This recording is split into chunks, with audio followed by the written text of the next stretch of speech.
গোপালগঞ্জের সদর উপজেলা ও পৌর স্বেচ্ছাসেবক দলের কর্মী সভা অনুষ্ঠিত হয়েছে। বাংলাদেশ জাতীয়তাবাদী স্বেচ্ছাসেবক দল গোপালগঞ্জ জেলা শাখা এই কর্মী সভার আয়োজন করে।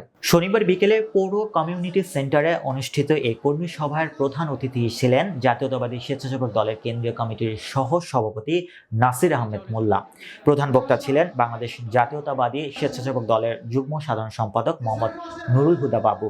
গোপালগঞ্জ জেলা স্বেচ্ছাসেবক দলের আহ্বায়ক সাজ্জাদ হোসেন হীরার সভাপতিত্বে অনুষ্ঠিত কর্মী সভায় জাতীয়তাবাদী স্বেচ্ছাসেবক দলের কেন্দ্রীয় কমিটির মুক্তিযুদ্ধ ও গবেষণা বিষয়ক সম্পাদক মোহাম্মদ হারুনুর রশিদ, গোপালগঞ্জ জেলা স্বেচ্ছাসেবক দলের সদস্য সচিব মাহমুদুল হাসান, সদর উপজেলা বিএনপির সাধারণ সম্পাদক ফজলুল কবির দারা সহ দলীয় নেতাকর্মীরা উপস্থিত ছিলেন।